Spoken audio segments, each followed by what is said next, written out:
It was a crisp autumn evening, the kind where the sun hung low, casting golden light over the rows of identical houses in our quiet suburban neighborhood.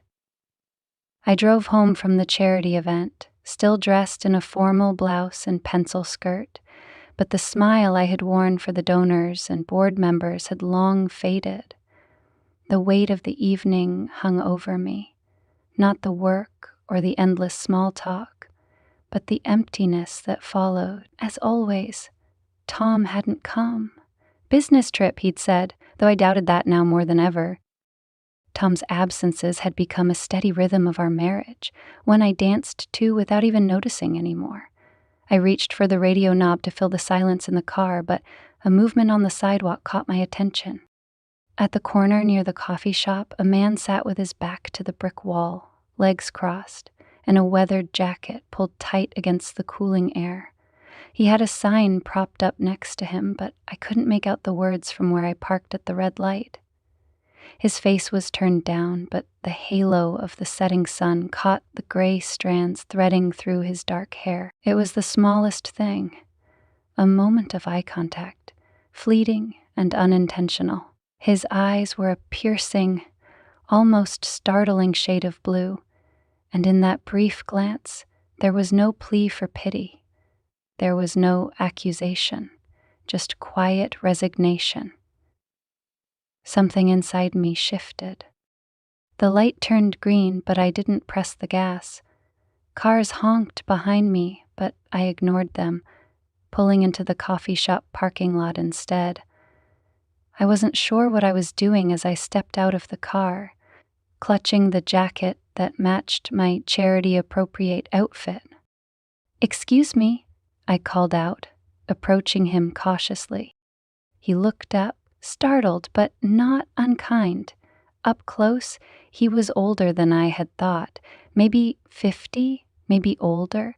His skin was weathered, and his beard had streaks of silver. He had the kind of face you'd see on an old portrait, rugged and full of stories that never got told. "Ma'am," he greeted with a nod, his voice low and gravelly. There was a quiet strength in the way he held himself, even as he sat on the cold pavement. "Are you hungry?" I asked, awkwardly, clutching the handles of my purse. He hesitated as though gauging my intent. "A meal wouldn't hurt," he said finally. I nodded, my mind racing. "Wait here."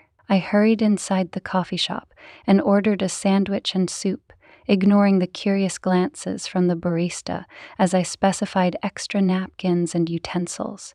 When I returned, he accepted the bag with a quiet "thank you," but nothing else. I hovered, unsure what to do. "Do you live around here?" I asked, cringing at the ridiculousness of the question. He gave me a half-smile. "Not anymore." There was no bitterness in his tone, no shame, just a simple truth that hung in the air. I sat down on the bench a few feet away from him, trying to mask my discomfort. "I'm Lisa," I offered after a moment. Silence fell between us, broken only by the hum of passing cars. I found myself studying him, noticing things I hadn't before, the way his hands trembled slightly as he opened the sandwich wrapper, the careful way he ate, as though rationing each bite. It wasn't pity I felt. At least I didn't think it was. It was curiosity, an inexplicable pull toward someone whose life was so different from mine. "What's your story?" I asked suddenly, surprising myself. Jack paused mid-bite, his eyes narrowing slightly as he regarded me. "What makes you think it's a story worth telling?" I flushed, stammering an apology, but he shook his head. "Relax," he said with a small chuckle. "I'm just not used to people asking." I waited, unsure if he would say more. He didn't, at least not then. Instead, he finished his meal in silence, thanked me again, and stood to leave. "Wait," I blurted out, standing too quickly. "Do you have anywhere to go?" Jack turned back to me, his expression unreadable. "I'll manage." The words stung more than I expected. They were the kind of words I'd heard Tom say countless times when I tried to ask if he needed anything, wanted anything, if he was happy. "I'll manage," he'd always reply, shutting the door on conversations before they could begin. "Would you?" The words caught in my throat. "Would you like a place to sleep tonight? I have a garage. It's warm." And Jack raised an eyebrow, his expression cautious. "You don't even know me." "I know," I admitted, my cheeks burning. "But it's just one night. If you want." He stared at me for a long moment, his piercing gaze seeming to strip away every layer of pretense I'd ever built. Finally, he nodded. "All right." The drive home was quiet. Jack sat stiffly in the passenger seat, his hands clasped tightly in his lap. I kept stealing glances at him, trying to piece together the fragments of a life I couldn't see. He was quiet, but not withdrawn, his gaze flicking to the houses we passed, as though cataloging each detail. When we arrived, I led him to the garage, hastily clearing space among the boxes and garden tools. I felt ridiculous as I set up an old cot and offered him blankets, but Jack accepted everything with quiet grace. "Thank you," he said again as he settled onto the cot. His voice was steady, but I could see the exhaustion in his eyes. "It's no trouble," I replied, though the truth was I didn't know why I was doing this. As I closed the garage door, I lingered for a moment, listening to the stillness inside. That night, as I lay in bed, Tom's side empty as always, I couldn't stop thinking about Jack. Not just his circumstances, but the way he carried himself, like a man who had once had everything and lost it. Like a man who had stories he didn't want to tell, not because they were boring, but because they mattered too much. I didn't know then what I'd set in motion, but for the first time in a long time I felt something, a spark of curiosity, of purpose, or maybe something deeper I wasn't ready to name. The morning light seeped into the kitchen as I brewed my coffee, its rich aroma filling the room. I was already dressed for the day, though I had nowhere to be. It was a habit I'd developed over the years. Routine was my anchor. Yet as I stared out the window at the garage where Jack had slept, my thoughts were anything but routine. Had he left? Would he simply vanish as abruptly as he'd entered my life? I opened the back door hesitantly, stepping into the crisp air. The garage door was still closed. My hand lingered on the handle for a moment before I lifted it. Inside, Jack was awake, sitting on the edge of the cot, staring at his hands. The cot looked small under his tall frame, his shoulders hunched as though the space confined him. "Good morning," I ventured, feeling awkward again. Jack looked up, his expression neutral but not unkind. "Morning. I made some coffee. Would you like some?"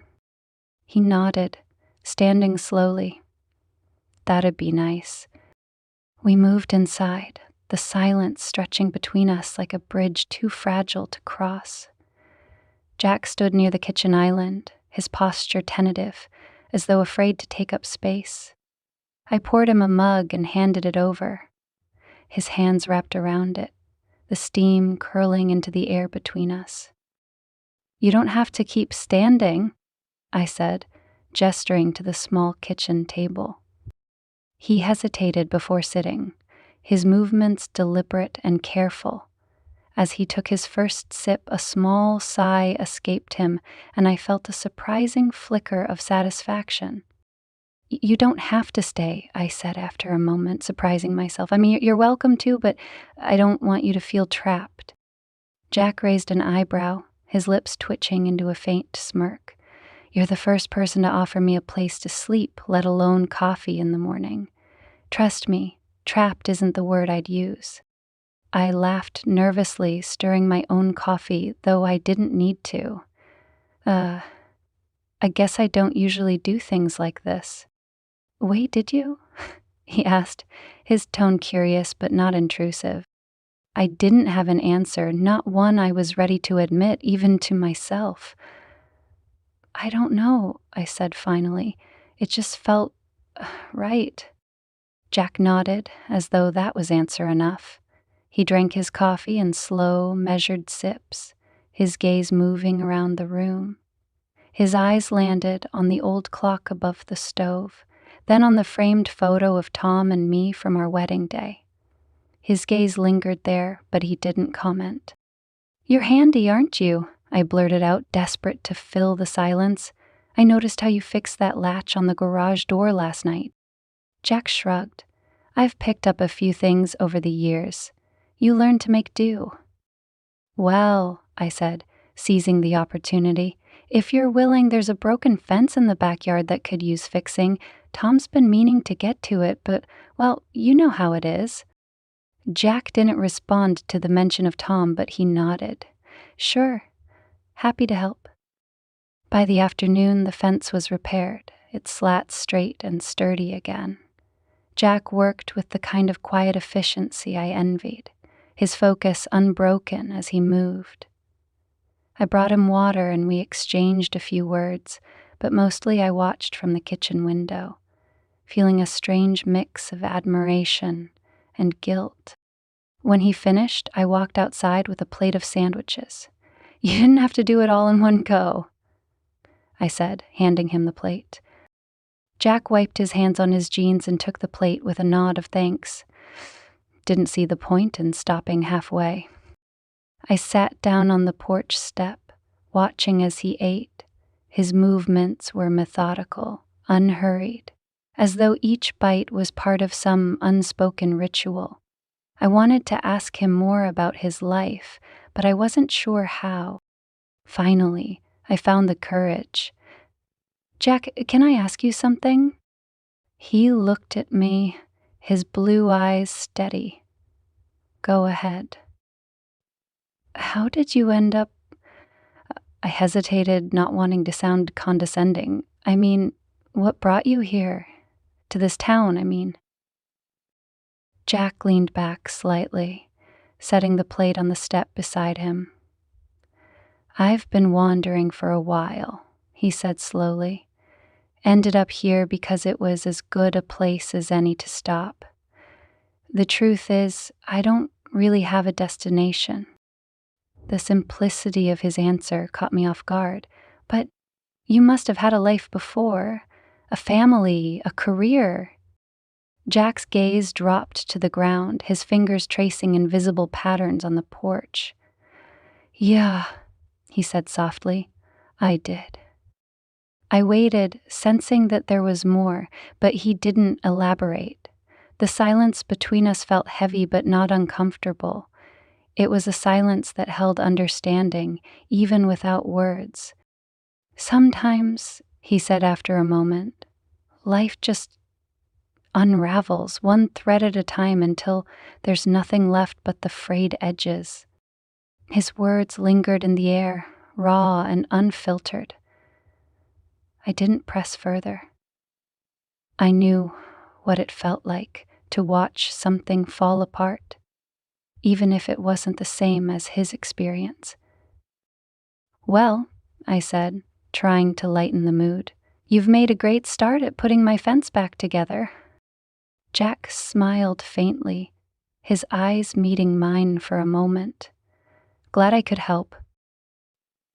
Over the next few days, Jack stayed in the garage, and though we didn't talk much, his presence began to feel less strange. He helped around the house, fixing small things I hadn't even realized were broken. Each repair felt like a tiny act of care, and I found myself looking forward to the moments when we'd sit and share coffee or exchange a few words. Tom, of course, didn't notice. He called once saying he'd be delayed another week. He didn't ask about me or how I was managing. It was just business as usual. One evening, as Jack and I sat on the porch watching the sunset, I asked, "Do you ever think about starting over?" Jack didn't answer right away. When he finally spoke, his voice was quiet. "Sometimes. But starting over isn't easy when you don't know where to begin." I nodded, understanding more than I wanted to admit. "I feel that way too sometimes," I said, surprising myself with the admission. Jack turned to look at me, his expression unreadable. "Why?" The question hung in the air, and I realized I didn't have an easy answer. "Because I think I've been standing still for a long time," I said finally, "and I'm not sure how to move forward." Jack's gaze softened, and for the first time, I felt seen. Not just as Lisa, the dutiful wife and neighbor, but as something more, as someone searching. The moment passed quickly, but it stayed with me long after. That night, as I lay in bed staring at the ceiling, I realized that Jack wasn't just fixing things in my house. He was quietly fixing something in me. The rain began suddenly that evening, the kind of storm that arrives unannounced, drenching everything in minutes. I stood at the kitchen window, watching as the drops pelted against the glass. The rhythmic sound of water hitting the roof was oddly soothing, though it made the house feel emptier. Tom hadn't called today. Not that I was surprised. A flash of movement caught my eye. Jack was outside, gathering tools he'd left in the yard earlier. He worked quickly, his shirt clinging to his back as the rain soaked through. Without thinking, I grabbed an umbrella and rushed out. "Jack!" I called over the downpour, holding the umbrella high as I approached. "What are you doing? You'll catch a cold." Jack turned, his hair plastered to his forehead. He looked at me with mild amusement. "Just trying to save your tools," he replied, his voice raised to be heard over the rain. "Didn't think you'd want them rusting." "You're going to freeze out here," I said, motioning toward the garage. "Come inside." He hesitated for a moment, then nodded.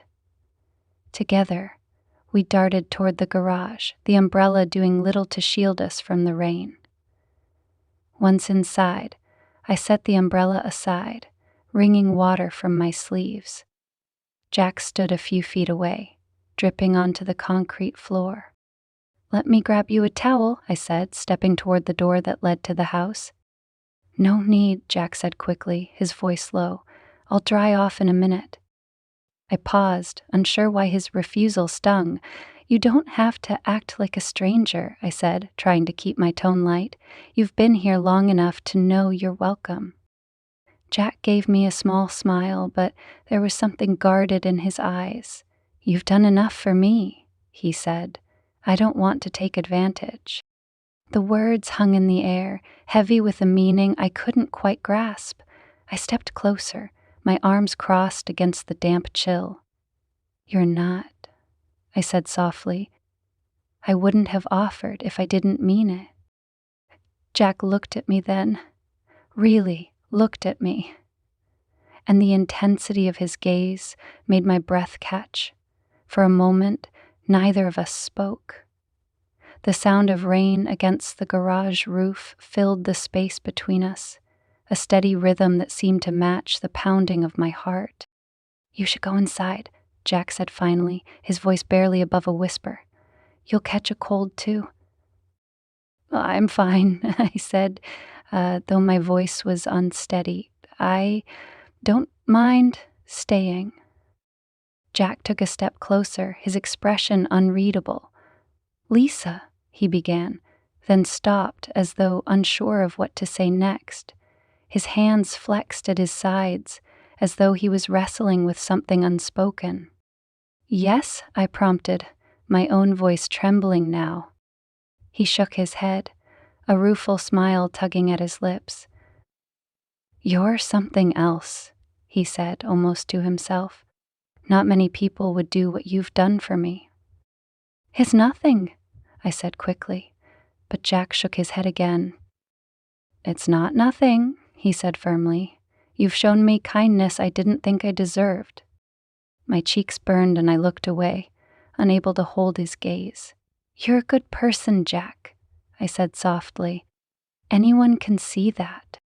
Jack's laugh was low and bitter. "Not everyone would agree." "I don't care what they think," I said, surprising even myself with the conviction in my voice. "I know what I see." When I looked up again, Jack was closer, his eyes searching mine. The air between us felt charged, as though the storm outside had seeped into the room. My heart pounded, my breath coming shallow as Jack raised a hand, hesitating for a moment before brushing a stray strand of hair from my face. It was such a small gesture, but it set something alight inside me, a spark that had been buried for years, smothered under layers of routine and obligation. I knew I should step back, break the moment before it crossed a line, but I couldn't move. "Oh, Lisa," Jack said again, his voice barely audible. "I don't want to do something we'll both regret." "We won't," I said, though I wasn't sure if I believed it. My voice trembled, betraying the mix of fear and longing that coursed through me. Jack's hand dropped back to his side, his expression conflicted. "You're married," he said, as though reminding himself. "Am I?" I shot back, surprising us both. "Tom hasn't been here in months. Even when he's home, it's like he's not." Jack flinched at my words, guilt flickering in his eyes. "That doesn't mean—" "I know," I interrupted, my voice breaking. "I know it's wrong, but I don't know how to stop feeling this way." Jack stared at me, his jaw tight. For a moment I thought he might say something else, but then he stepped back, creating space between us. The loss of his warmth felt like a physical ache. "You should go inside," he said again, his tone firm now. I opened my mouth to argue, but the look in his eyes stopped me. He was protecting me, I realized, protecting us both from a line we weren't ready to cross. Without another word, I turned and walked back to the house, the rain soaking me all over again. My hands shook as I closed the door behind me, leaning against it for support. My heart felt heavy, torn between guilt and something dangerously close to hope. The days that followed were strained, though Jack and I pretended otherwise. We fell into a routine of polite conversation and small gestures, but the unspoken tension between us lingered like a shadow. One evening, as I cleared the dinner dishes, Jack stood in the doorway of the kitchen, watching me. I turned to him, wiping my hands on a towel. "Are you okay?" I asked, my voice tentative. Jack hesitated before nodding. "I've been thinking," he said slowly. "Maybe it's time I moved on." The words hit me like a blow, and I struggled to keep my expression neutral. "You don't have to," I said quickly. "You're welcome to stay as long as you need." "I know," Jack said, his voice gentle, "but I don't want to make things harder for you." "They're not," I insisted, but Jack's gaze told me he didn't believe me. "Lisa," he said softly, stepping closer, "you've already done more for me than I deserve. I won't let you ruin your life because of me." "You're not ruining anything," I said, my voice rising. "You've done more for me than you realize." Jack looked at me, his eyes filled with an emotion I couldn't name. For a moment, I thought he might argue, but then he simply nodded. "Thank you," he said, his voice thick with emotion, "for everything." That night, as I lay in bed, I felt the weight of his words pressing down on me. I didn't want him to leave, but I didn't know how to ask him to stay without saying things I wasn't ready to admit, even to myself. The day Jack said he would leave, the house felt emptier than usual.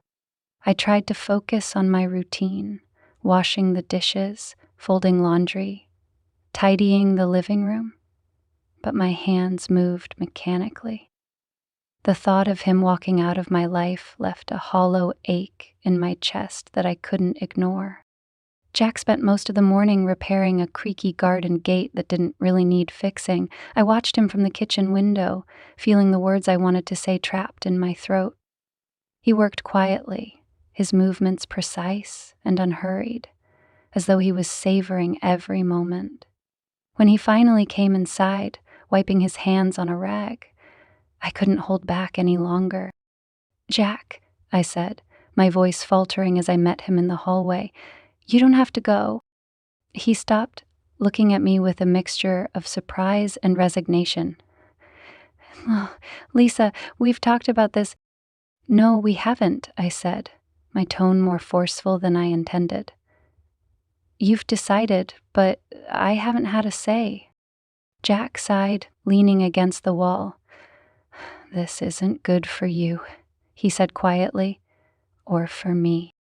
I stepped closer, the distance between us feeling unbearable. "What if it is?" I said, my voice breaking.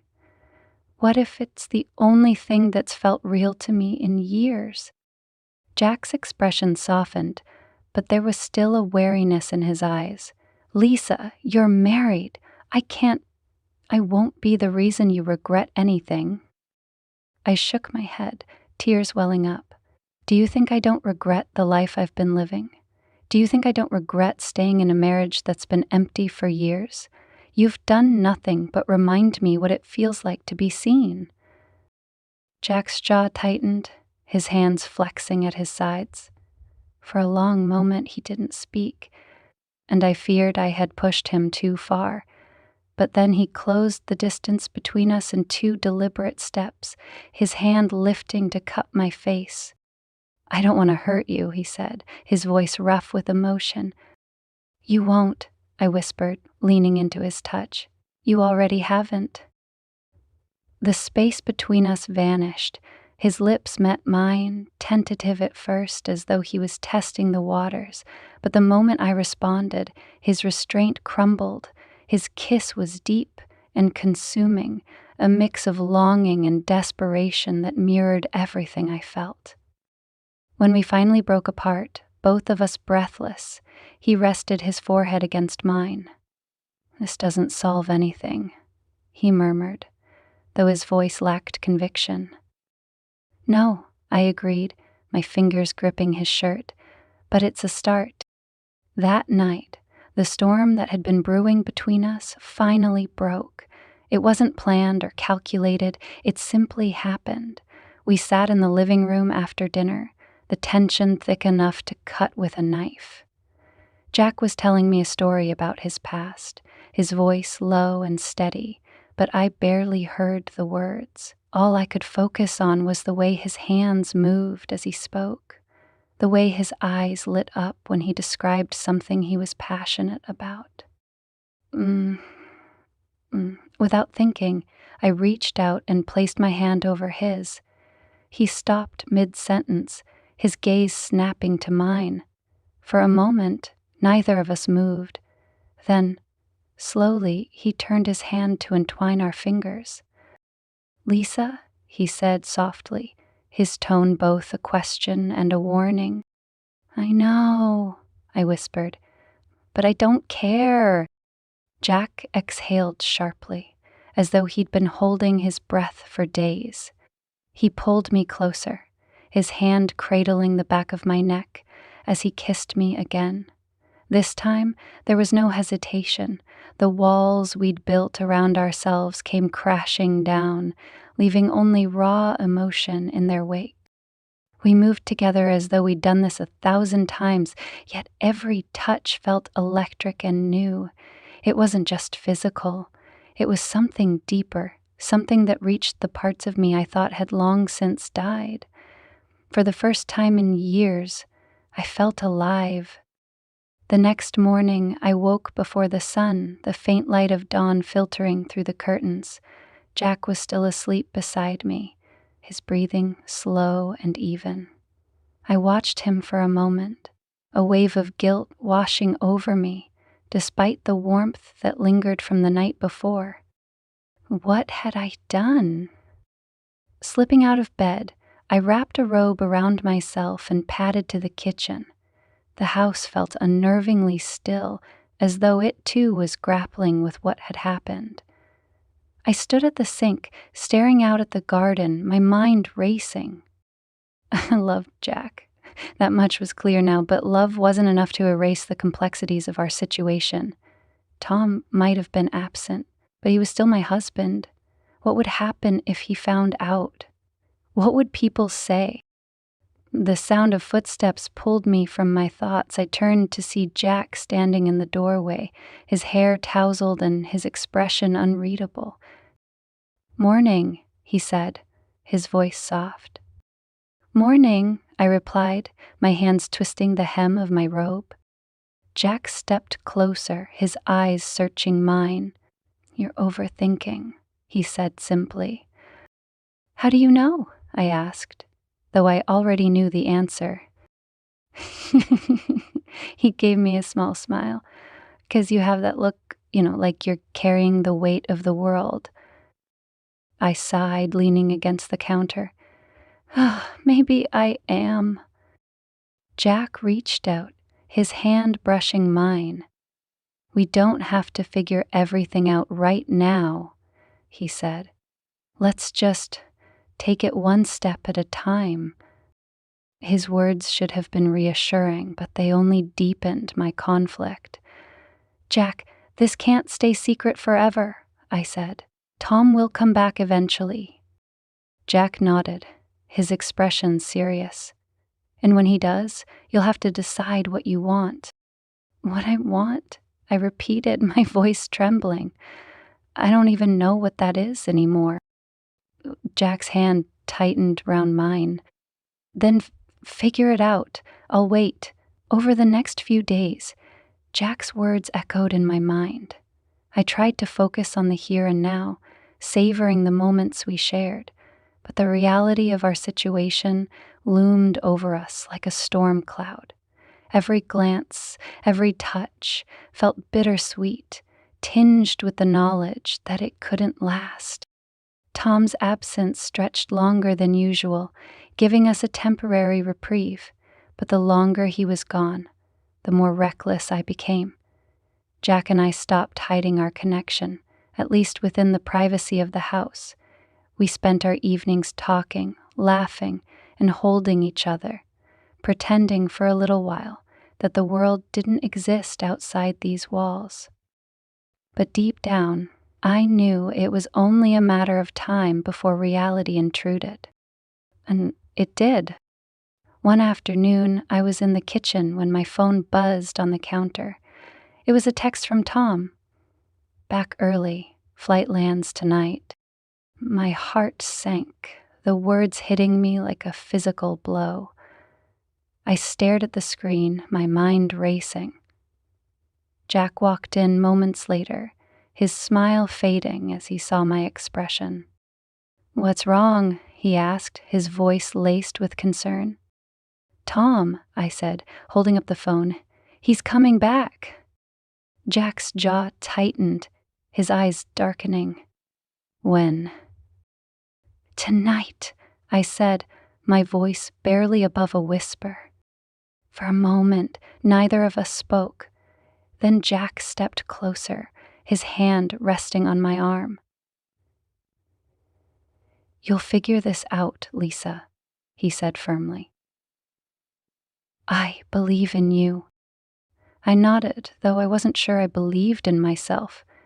As the hours ticked by, the weight of what I had to face grew heavier.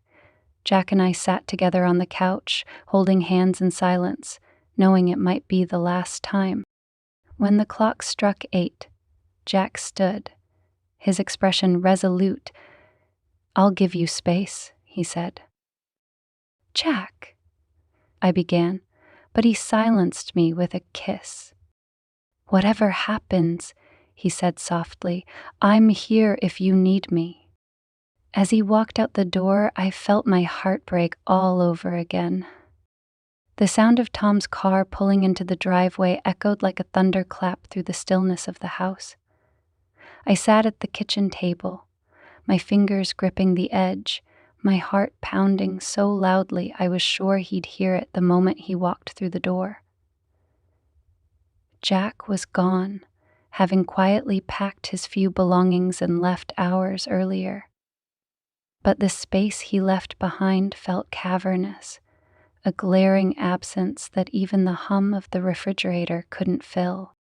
The front door opened and Tom stepped inside, his suitcase wheels scraping against the tile. He called out, "Lisa," as though unsure I'd still be here. I stood and smoothed my dress, trying to summon calm. "In the kitchen," I called back, my voice steady only through sheer willpower. Tom appeared in the doorway, his tie slightly askew, his face betraying the exhaustion of travel. His gaze swept over me, his expression neutral. "Hey," he said, setting his bag down. "How was everything while I was gone?" "Fine," I replied automatically, though my mind screamed otherwise. "The usual." He nodded, stepping closer. "Good." His lips brushed my cheek, a perfunctory, hollow gesture, and he moved past me toward the fridge. As he opened it, I noticed a flicker of hesitation in his movements, as though he sensed something was off but didn't know what. "Dinner's in the oven," I said, needing to fill the silence. "Thanks," he replied, pulling out a bottle of water. "Work's been crazy. Glad to finally be home." The word hung in the air like a challenge. This house was a place he visited, not one he lived in. I nodded but said nothing, my thoughts racing. Would he notice the subtle changes in the house? The repaired gate, the organized garage, the lingering warmth of someone else's presence. The days that followed were an exercise in restraint. Jack's absence weighed on me, but the routines of marriage pressed on like clockwork. Tom returned to his usual habits, long hours at work, evenings spent scrolling through his phone or glued to the TV. Conversations were minimal, mostly about logistics and pleasantries, yet every time he looked at me, I felt as though he could see through me, peeling back the layers to uncover what I'd hidden. I threw myself into distraction, cleaning, organizing, gardening, anything to keep my hands busy and my mind from wandering to Jack. But at night, when the house was quiet and Tom lay snoring beside me, my thoughts betrayed me. I relived every moment with Jack, every word, every touch, the way he'd made me feel alive in a way I hadn't in years. And then the questions began to creep in. Had I been selfish, reckless, or was it the first honest thing I'd done for myself in decades? One evening, about a week after Tom's return, he came home earlier than usual. I was in the backyard, trimming the roses, when he appeared behind me, startling me. "Lisa," he said, his tone cautious. "Can we talk?" My heart skipped, but I forced a smile. "Of course. What's on your mind?" He hesitated, his hands in his pockets, his gaze fixed on the ground. "You seemed different lately." "Different?" I echoed, turning back to the roses to avoid his eyes. "Here," he said, stepping closer. "I don't know. Quieter. Distracted. Is something wrong?" I straightened, gripping the shears tightly. "Nothing's wrong," I said, though the tremor in my voice betrayed me. Tom's hand touched my arm, a rare gesture of tenderness. "If something's bothering you, you can tell me." I turned to face him then, unable to hold back. Do you really mean that, Tom? Or is this just another polite conversation before you disappear into your phone? His brow furrowed, his hand dropping to his side. What are you talking about? I'm talking about us, I said, my voice rising, about how we've been living like strangers for years, pretending everything's fine when it's not. Tom looked stunned as though I'd slapped him. Lisa, where's this coming from? It's not coming from nowhere, Tom, I snapped. It's been building for years, but you've been too busy to notice. He stared at me, his mouth opening and closing as though searching for words. I didn't realize you felt this way. Of course you didn't, I said bitterly. You're never here. Tom's expression darkened, a mix of guilt and defensiveness. I've been working hard to provide for us, Lisa. I thought that's what you wanted. I wanted a husband, I said, my voice breaking. Not just a provider. I wanted someone who actually cared about me, about what I feel, about what I want.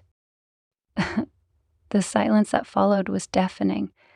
Tom looked away, his jaw tight, and for a moment I thought he might leave. But then he turned back, his eyes sharp. Is there someone else? He asked, his voice low but steady. The question hit me like a punch to the gut. I opened my mouth to deny it, but the words wouldn't come. The truth hovered between us, unspoken but undeniable. Tom's face twisted, a mix of anger and hurt. There is, isn't there? I looked away, tears welling up. Tom. Who is it? He demanded, his voice rising. Who's been here while I've been gone? It's not what you think, I said, though the words felt hollow. Then what is it? He shot back. Explain it to me, Lisa, because right now I feel like an idiot. I took a deep breath, trying to steady myself. It wasn't planned, I said quietly. It just happened. Tom's laugh was bitter, almost a snarl. That's supposed to make me feel better? That my wife cheated on me by accident? I didn't mean to hurt you, I said, my voice breaking. Well, congratulations, he said, his tone dripping with sarcasm. You did. He turned and walked away, leaving me standing there, my chest heaving with sobs I tried to suppress. The next few days were a blur of tension and avoidance. Tom barely spoke to me, and when he did, his words were clipped and cold. I stayed out of his way, retreating to the garden or the guest room to give him space. But the weight of what had been said and what hadn't hung over us like a storm cloud. One evening, as I sat on the porch staring at the darkened sky, my phone buzzed. It was a text from Jack. Are you okay? Tears blurred my vision as I typed back, no. His reply was immediate. Do you want to talk? I hesitated, my fingers hovering over the screen. Finally, I typed, I don't know what to do. Jack's response was simple. You'll figure it out. You're stronger than you think. I wanted to believe him, but the truth was, I felt anything but strong. The confrontation I'd been dreading finally came one night after dinner. Tom and I sat across from each other in the dimly lit dining room, the air between us thick with unspoken words. Lisa, he said finally, his voice tired, I need to know. Are you still in love with me? The question cut through me like a blade. I looked at him, seeing for the first time the vulnerability in his eyes, the cracks in the armor he always wore. He wasn't just angry, he was hurt, betrayed. I don't know, I admitted, my voice barely above a whisper. Tom's jaw tightened, his hands clenching into fists on the table. Then what are we even doing? I don't know. I said again, tears streaming down my face. I've been lost for so long, Tom. I don't know who I am anymore. He stared at me, his expression hardening. Maybe it's time you figure that out. I nodded, the truth of his words sinking in. Maybe it is. That night, as I lay alone in the guest room, I stared at the ceiling, my mind spinning. I didn't know what the future held. Whether my marriage could be salvaged or whether Jack and I had a chance at something real. All I knew was that I couldn't keep living the way I had, pretending everything was fine when it wasn't. It was time to make a choice. The house was silent the next morning, the kind of silence that made every creak of the floorboards and hum of the refrigerator seem deafening. Tom had left early, muttering something about a meeting, though I hadn't asked for details. I stayed in bed long after the sun rose, staring at the ceiling, the weight of the past few weeks pressing down on me like a heavy blanket. Jack hadn't texted again, and I hadn't reached out. It felt wrong, like I was walking a tightrope with no safety net. Every thought seemed to lead back to him, his steady hands repairing the fence, the warmth of his laugh, the way his eyes seemed to see right through me. And yet, the image of Tom's face, etched with betrayal and anger, haunted me just as much. Something had to give. I couldn't keep living in this limbo, torn between two lives that felt equally impossible. By mid-afternoon, I found myself in the garage, sorting through the clutter Jack had helped me organize. His absence was palpable, the space somehow emptier than it had ever been before. I ran my fingers over the old toolbox he'd used, the smooth wood of the workbench he'd fixed. It was as if his presence lingered in every corner, a ghost that refused to be ignored. As I sifted through a box of old papers, a folded piece of newspaper caught my eye. It was tucked beneath a stack of old receipts, its edges yellowed with age. Curious, I pulled it out and unfolded it, my breath catching as I read the headline. Local business tycoon loses everything in fraud scandal. The photo beneath the headline stopped me cold. It was Jack, though younger and cleaner shaven, his suit immaculate and his expression calm despite the chaos the article described. I scanned the text, my heart pounding as the words painted a picture of a man who had once had it all: wealth, power, a family, and lost it in the blink of an eye. The article was sparse on details, but the accusations were clear. Jack had been accused of embezzling funds from his company, a scandal that led to its collapse and left hundreds of employees jobless. There were vague mentions of a court case, though the outcome wasn't specified. What was clear was that Jack had vanished from public life after the scandal, leaving behind a trail of ruined lives and unanswered questions. I sat back on my heels, the newspaper trembling in my hands. This was the man I had invited into my home, the man I had trusted and loved. My mind reeled, trying to recognize the Jack I knew with the one described in the article. Could they be the same person? I couldn't let it go. By the time the sun set, I had read the article a dozen times, my thoughts spinning in circles. Finally, I grabbed my phone and typed out a message to Jack. "We need to talk. Please." The reply came almost instantly. "Where?" I hesitated, then typed, "The park, by the fountain, 1 hour." The park was nearly deserted when I arrived, the fountain casting a faint glow in the evening light. Jack was already there, sitting on a bench with his hands clasped in his lap. He looked up as I approached, his expression guarded but calm. "You found it," he said, his voice steady. I stopped a few feet away, holding the newspaper in my hand. "You knew I would eventually," I replied. Jack nodded, gesturing for me to sit beside him. I hesitated, then lowered myself onto the bench, the paper still clutched tightly in my hands. "I should have told you," he said quietly, his gaze fixed on the fountain, "but I didn't know how." I looked at him, searching his face for answers. "Is it true?" I asked. "Did you do the things they accused you of?" Jack sighed, his shoulders sagging under an invisible weight. "Some of it," he admitted. "Not all, but enough."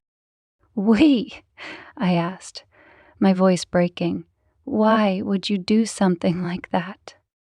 "It's complicated," he said, his tone heavy with regret. "I was trying to protect my family. My company was in trouble, and I made some bad decisions. Decisions I thought I could fix before anyone found out, but it spiraled out of control." I stared at him, the weight of his words sinking in. "And your family?" I asked. "What happened to them?" Jack's jaw tightened, his eyes glistening. "They left," he said simply. "My wife took the kids and moved across the country. I haven't seen them in years." My heart ached at the pain in his voice, but I couldn't shake the sense of betrayal. "Why didn't you tell me any of this?" I asked. "Why let me believe you were just some drifter?" "Because that's who I am now," he said, his voice rough. "I'm not the man I used to be, Lisa. That man is gone." We sat in silence for a long moment, the sound of the fountain filling the space between us. Finally, Jack turned to me, his expression earnest. "I never wanted to lie to you," he said, "but I didn't know how to tell you the truth without losing you." I looked away, my emotions swirling. "And what about me?" I asked. "What am I supposed to do with all of this?" Jack reached for my hand, his touch warm and steady. "You don't owe me anything," he said. "But I care about you, Lisa, more than I ever thought I could care about anyone again."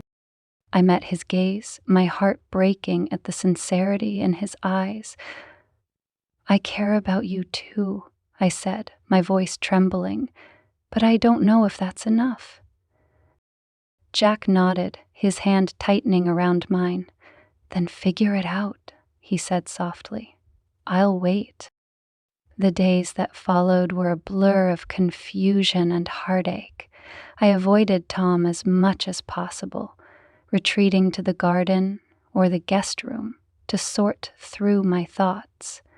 Jack's revelation had shaken me to my core, forcing me to confront truths about myself I'd been avoiding for years. I realized for the first time that my unhappiness wasn't just about Tom or our marriage.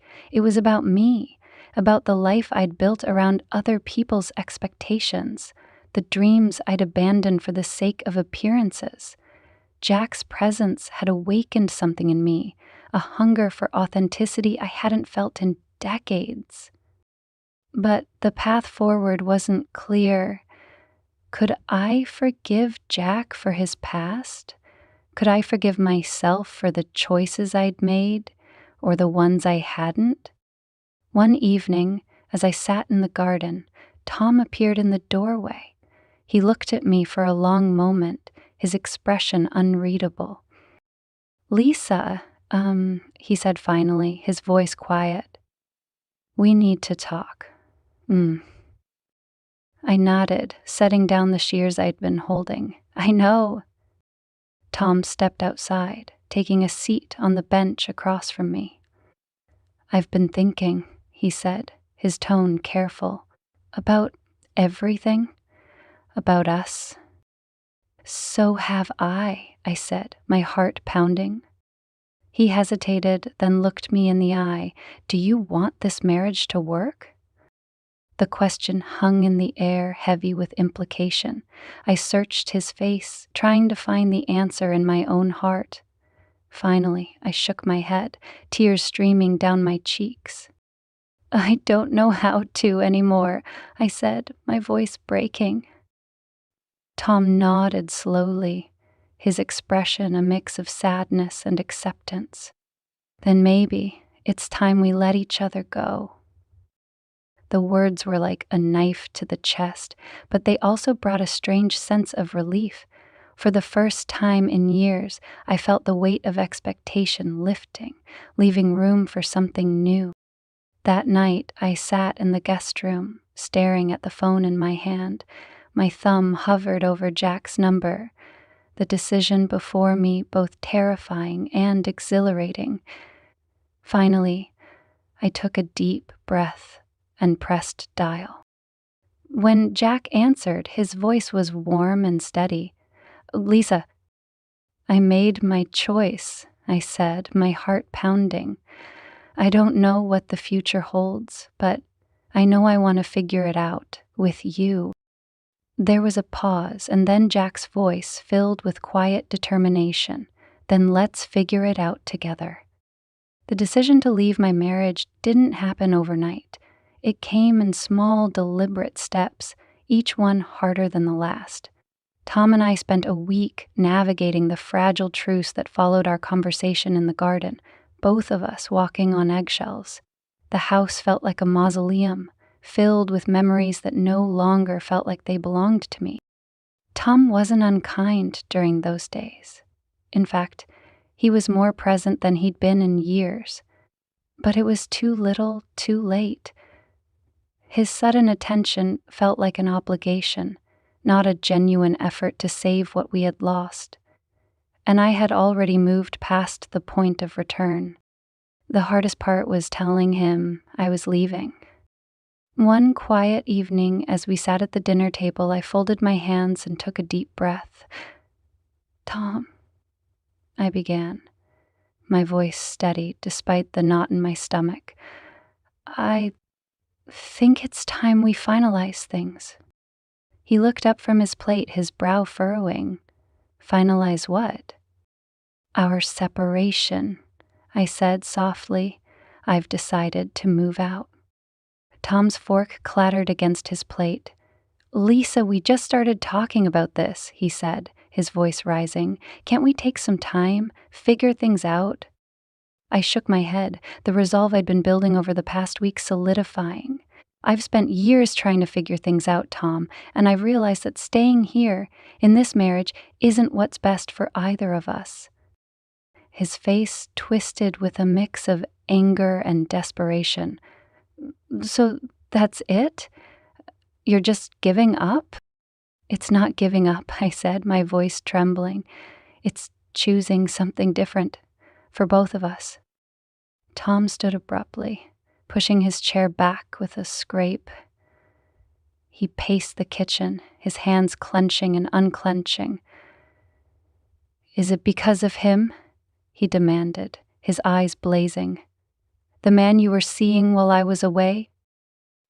I froze, the guilt crashing over me like a wave.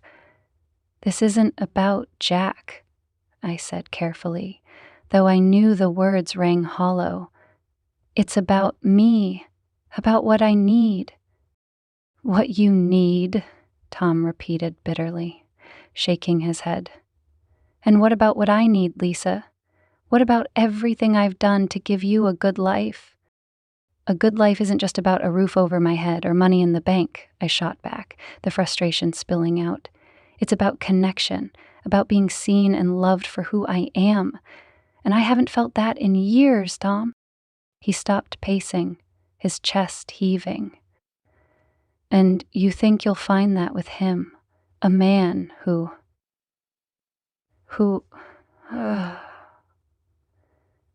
He broke off, his words catching in his throat. "I don't know what I'll find," I admitted, tears streaming down my face. "But I know I won't find it here."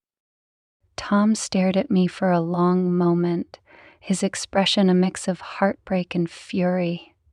Then he turned and walked out of the room, leaving me alone with the sound of my own sobs. Packing my things felt surreal, like I was dismantling my life piece by piece. I didn't take much, just clothes, a few personal items, and the photo albums I couldn't bear to leave behind. The rest felt like it belonged to another version of me, one I was ready to leave behind.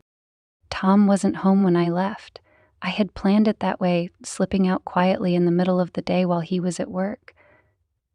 As I closed the door behind me, I felt a strange mix of grief and relief. I was stepping into the unknown, but for the first time in years, I felt free. Jack met me at the park, his truck idling near the fountain where we had first spoken about his past. He climbed out as I approached, his expression cautious but hopeful. "You did it," he said, his voice filled with quiet admiration. I nodded, my throat too tight to speak. He stepped closer, his hand brushing mine in a gesture of comfort. "Are you okay?" he asked gently. "I think so," I said, my voice breaking. "It hurts, but it feels right." Jack nodded, his eyes searching mine. "You're brave, Lisa. Braver than you realize." I leaned into him, the weight of the day pressing against me. He wrapped his arms around me, holding me steady as the tears came. For the first time, I allowed myself to let go, to feel the full weight of everything I had left behind. Over the next few weeks, Jack and I began to carve out a life together. It wasn't perfect. There were moments of doubt, of fear, of wondering if I had made the right choice, but it was real. We rented a small apartment on the outskirts of town, a modest space that felt like a blank slate. Jack found work at a local repair shop, using his skills to build something new for himself. I took a part-time job at a nursery, finding solace in the simplicity of tending to plants. We spent our evenings talking, laughing, and learning about each other in ways we hadn't before. Jack opened up about his past, sharing stories of his children, his wife, and the life he had lost. I shared my own regrets and dreams, the parts of myself I had hidden away for so long. There were challenges, of course. Some days the weight of our choices felt heavier than others. But through it all, Jack remained steadfast, his presence a constant source of strength. One afternoon, as we sat on the porch of our apartment, Jack turned to me with a thoughtful expression. "You've changed," he said, his voice warm. "Ah!" I looked at him, startled. "What do you mean?" He smiled, reaching for my hand. "When I first met you, you seemed lost, like you were carrying the world on your shoulders. But now, there's a lightness to you, like you've found yourself again." I felt a lump rise in my throat, his words hitting me deeply. "I think I have," I said softly. "And I have you to thank for that." Jack shook his head, his smile gentle. "You chose to take the steps. I just walked beside you." I leaned into him, feeling a sense of peace I hadn't known in years. For the first time, I felt like I was exactly where I was meant to be. But life has a way of testing even the strongest foundations. One evening, as Jack and I prepared dinner, there was a knock at the door. I opened it to find Tom standing on the other side, his expression unreadable.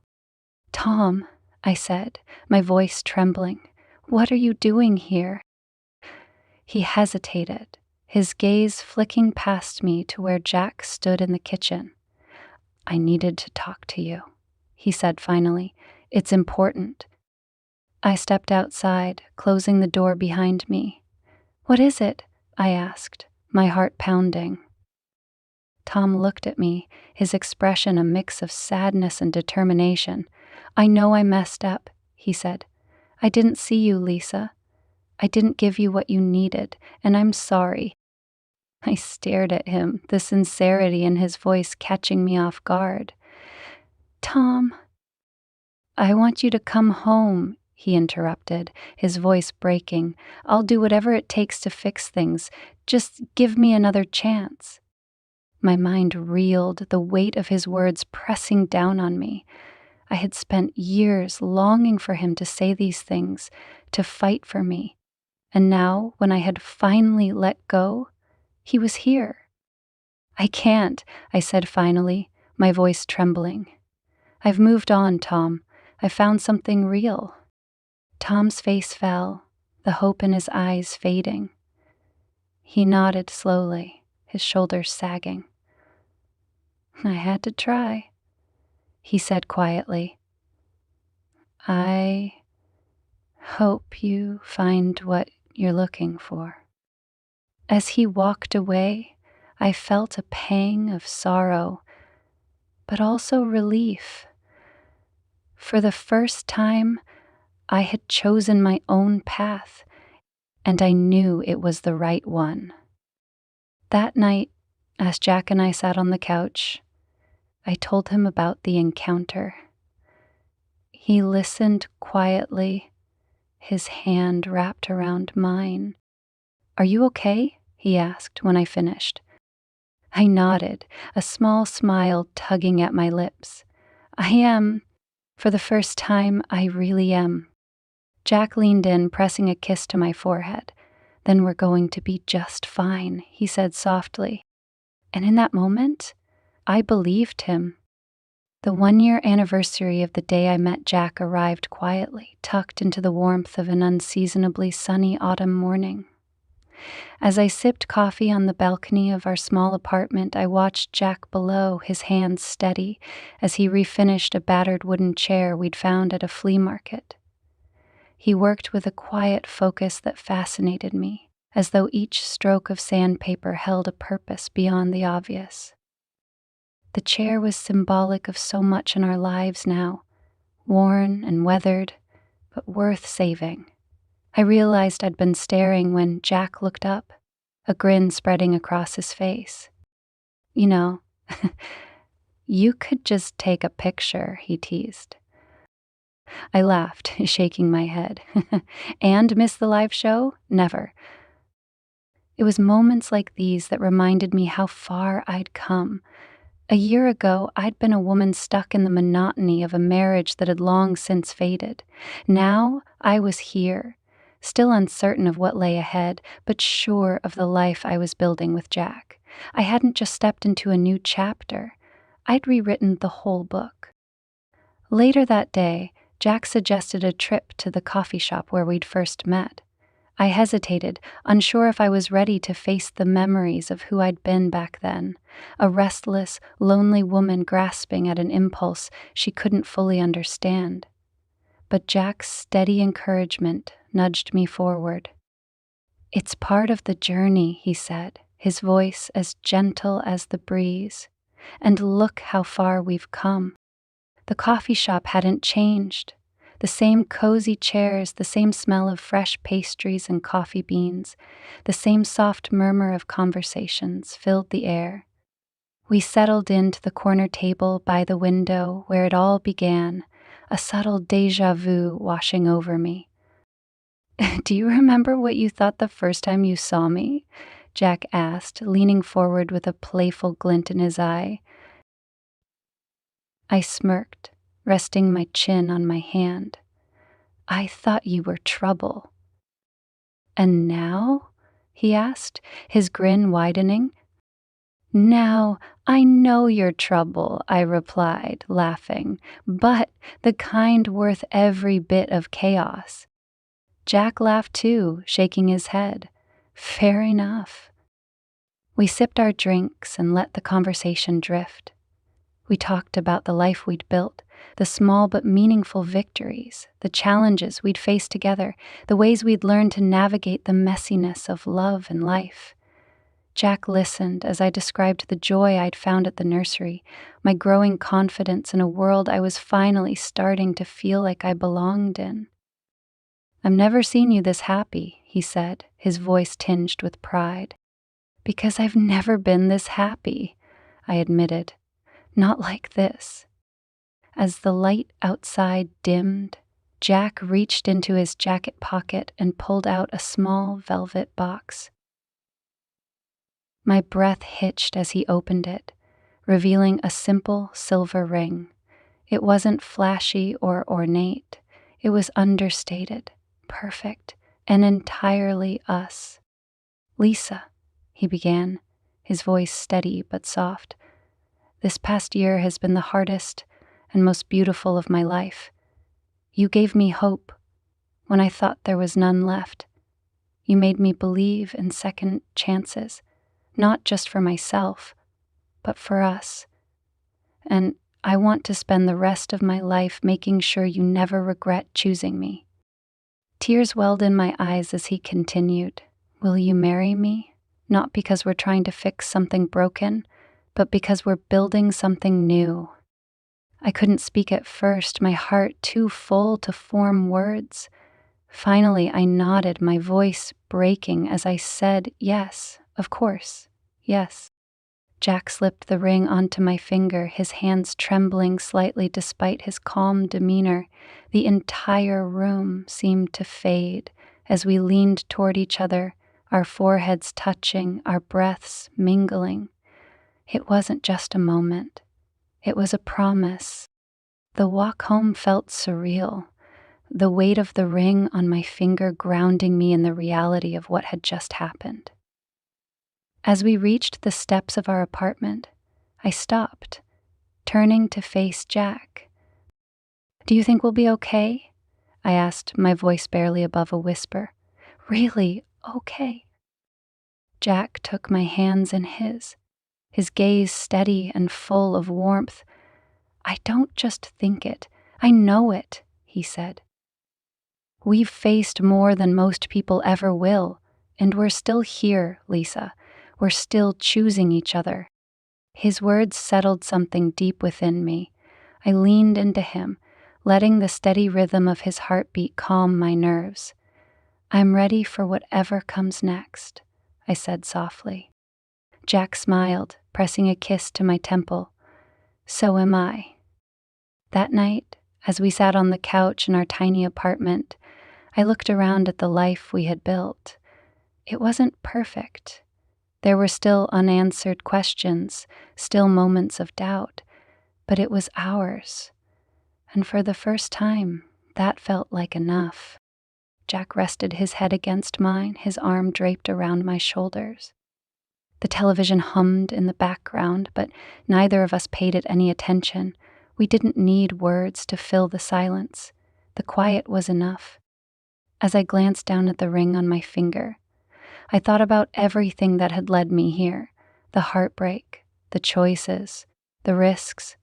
It had been messy and painful and complicated, but it had also been worth it. "I love you," I said, breaking the silence.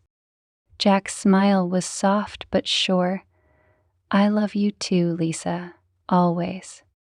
And as the night wrapped around us, I felt something I hadn't in years, a sense of certainty. I didn't know what the future held, but I knew this.